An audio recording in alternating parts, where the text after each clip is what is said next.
Yo, Scrawny with the skinny, back at it for another fantasy land because Pro League is 4 groups and then playoffs, man. That's a lot of Counter-Strike. And look at this team. Look at this 1% finish. Oh, he's done it.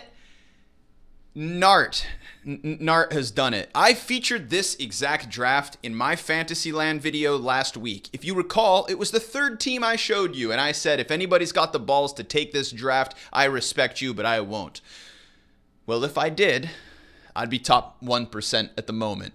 Nart, I'm glad you rode on this roster so that I could feel like shit all week long. That could have been me. But instead, this is me. Sorcerers, top 69%, boys. We done goofed. All right? Magisk did not get nearly as many points as I was hoping he would compared to Spinks, who's currently the #1 rated player of this group and will be racking in hundreds of padding points, so it feels. If you had Spinks, you're finishing top 1%. That's really how it feels. Splitting up my money between Acor, Fallen, and Buzz, all that ended up doing was actually just giving me 3 mid players, and Buzz is going to be redeeming some points thanks to the success of Astralis, but the shortcomings of Furia and Gamer Legion in the face of Movistar Riders means this draft sucked. It sucked, guys. I suck. And because of such a bad draft, when we look at the leaderboard, your boy Scrawndog sitting in 3rd place, 2 points. If I'm lucky, I will get any points this week. Meanwhile, everybody around me, between 4 and 6, a little bit of 8. Luckily, that means not too many people are going to get too far ahead of me. I'm going to take a hit. It's going to hurt. My ego is bruised. But looking at Nart sitting on 25 points and about to take 1st place, I think to myself, that's my team. He stole my team. It could have been me, but it's not. That's okay. What that means is last week's video featured a 1% finish roster, which means this week's video, I'm going to do the same damn thing. All right? ESL Pro League Group B features 2 teams in the top 10. We've got Heroic on one side, ENCE on the other. Heroic are going to smash Rooster. I know Heroic haven't been the best lately, but there's no chance in hell they're going to drop one to Rooster. Who is Rooster? I don't know. But it's going to be a wake-up call for them that they can't handle one of the best teams in the world right now. Heroic will get their shit together for this Pro League group, I think.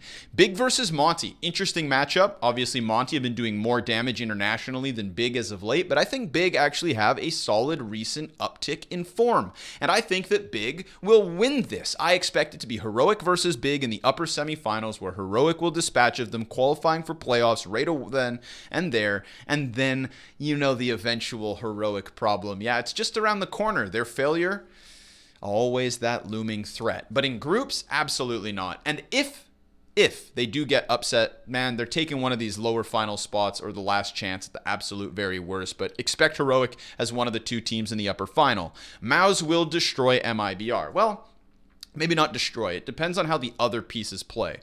Frozen's going to be solid. Torzy's been okay lately. That's nice to see because Frozen needs some help. I'm still concerned about Exertion. If you compare Exertion to his statistics from 6 months ago, it's barely even the same guy. And unfortunately, that leaves a hole in Mouse where other teams, better teams, will get the upper hand. MIBR are not the better team. MIBR do not have better pieces. And so Mouse will win this, facing off versus ENCE, who will dispatch of EG. It's going to be a rude awakening that ENCE are, again, one of the best teams in the world right now, undeniably top 3. And for that reason, Mouse versus ENCE. That is the most interesting game, in my opinion, of Group B. Mouse versus ENCE for who takes that spot in upper finals. Inclination is ENCE, right? The floor of ENCE is better than the floor of Mouse. Pound for pound, ENCE have better players. Straight up. Sunpius takes down Torzy. If we're looking at Star Rifler, okay, it's supposed to be Nertz. Nertz versus Frozen, that's a conversation where you could just definitely lean the way of Mouse. Snappy overtakes Shuhei. I think both are great callers, but in the fragging section of this conversation, it is going to be Snappy there. And then, of course, you're left with... Why am I blanking? Jimpat.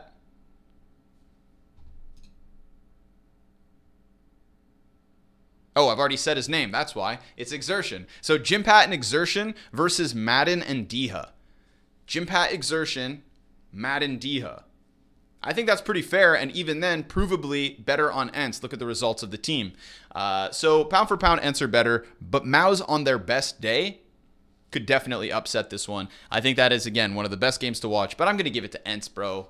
I'm going to give it to ENCE. I got to give it to ENCE. It's going to be Heroic versus ENCE, where ENCE will win because ENCE give a damn when it comes to upper final matches. They will take that. And then suddenly we will have Mao's qualifying through the lower final where Frozen is going to farm a ton of HLTV rating, in my opinion. Last season of Pro League, Frozen was the highest rated player of his Pro League group. This is the kind of format and the type of event where Buddy's not going to fall off.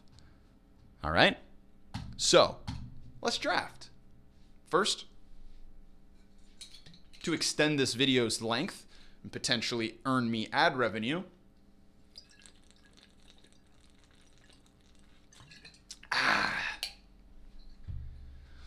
all right, let's draft. Okay, y'all ready for this? When it comes to this format, the lesson I have learned by drafting this one, right? The lesson I have learned from Group A to Group B, because anytime you fail in life, take a second, look at your failure, analyze it, identify a weak point, and ameliorate it, all right? Get better. If you're not getting better, get out of here. And we're going to get better. What I've realized again is that you are shooting for the highest rated player of the group. I don't give a damn how much money it costs. You're shooting for the player that should be finishing the group number one, because in this format with 3 rounds of padding points, the highest rated player, assuming they qualify via the upper final game, will be worth all of that money and the risk associated with it. It is better to have subpar players as the majority of your roster with 2 stars. That is what I'm hunting. That is what I want. I want 2 stars, and whoever can afford me that. And so when you look at Heroic, you can never decide who will be the star of this team, right? That is the reality of Heroic. In playoff, you love picking Heroic because they're going to give you 2 solid players every time. That's why each of them are 205,000 at least. There's no lower price point than that. Stown as the star is sitting at 219, nearly touchable in terms of Cadian. This is not the formula I'm looking for. I still rate Heroic. I still think they're going to win. Hell, I think they're going to dismantle some of the teams that they play against. But I don't know about stars. Can you guarantee me who of these 5 will farm rating? Go ahead. No, you can't. You can't, because that's Heroic. Nobody can. All right? But when I look at, ENCE, that conversation becomes a bit clearer. Don't chug water while you're yelling. You know where the conversation is very clear? Do you know which team will clearly put forth a star, arguably held back by the rest of his team? Frozen. I'm talking about Frozen. 229,000. But again, we're going to change our strategy. You know me. I'm not usually one to go big on ballers. But at 229,000 with Shuhei at his side, I can't help but feel like Mao's are going to rack up rating. Now that is in the potential case where they defeat ENCE. Now I think that is a low likelihood. I'm not banking on that upset. What I'm banking on is Frozen finishing this group as the highest rated player and securing either a spot in the upper final with 3 rounds of padding points or a spot in the lower final with 2 rounds of padding points. I truly believe that Frozen will be part of those 2 qualifying spots. And so I'm going to take him. And I'm going to take Shuhei because I think Shuhei's kind of like a Snappy. He's an IGL who can frag. I'm not expecting above 1.0 ratings. I know he could throw forward like a couple 0.7 somethings, right? But even in the blowout losses, Shuhei doesn't go entirely absent. And so I don't think he's going to be too problematic as the cheapest player I will draft. We're going to take this formula that I have just applied to Mao's with Frozen and Shuhei, and we're going to apply it to our other 2 players from a different team. Now, again, I've already put it forward. Heroic, I'm sat here looking at Stown thinking, yeah, but I'm not getting anything else from this. You know what I mean? I can't get in there. It's too expensive. Heroic is too expensive in the face of ENCE. If you look at these two teams, who results better? Who plays better? Okay? Who has been less shaky as of late? The price tags on Heroic are inflated because of the success they've had at the tail end of what currently dictates prices. If this was based on the last month or 2 months, these price points would be lower on Heroic and I'd be leaning into drafting them. Meanwhile, ENCE is the opposite argument. ENCE, look at ENCE. These are all super fair prices for players that are getting into grand finals consistently, all right? Now, I've mentioned it. Snappy, that price point, that's what's bringing me in, right? Snappy has been existing in like 180,000s forever. Now the fact that he's sitting in the 191, I'm like, ugh, I don't like a 191 Snappy. I like a 187 Snappy, personally. But again, the winningness of this team, and they open up versus some pretty easy opposition. But who else, right? Do we go in for Sun Pius, crack another gold player? We've already got Frozen on 229. And so for that reason, I can't touch Sun Pius, even though I'd like to go in for Opping. I've drafted 2 separate ENCE players so far this season of Fantasy. I drafted Nertz at the Cologne groups, and then I drafted Sun Pius at Gamers 8. Now, unfortunately, I missed. Back in Cologne, Sun Pius ended up being incredibly high rated. I had Nertz. Gamers 8, I switched to Sun Pius. Nertz goes crazy. And so I've been bouncing back and forth between Sun Pius and Nertz, and so has their results. This time, we're going Nertz. 212,000, because again, our goal is to predict the highest rated player of the group.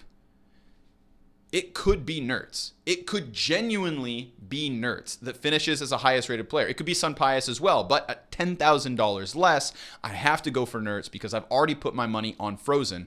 And then Snappy comes with him. That is the pairing for ENCE. It's double Mouse, it's double ENCE. All right? I would have preferred to put more money into ENCE than into Mouse, but you can't bring me forth another player on Mouse that will undeniably get as high a rating as Frozen. Right? Nertz could still pull that off. I'd love to have Nertz and Sun Pius. I'd love to have Nertz and Diha instead of Snappy. But we've gone all in on Frozen in this instance because I expect him to farm lesser opposition and finish this group with a solid rating. So we have 188,000 for our last pick.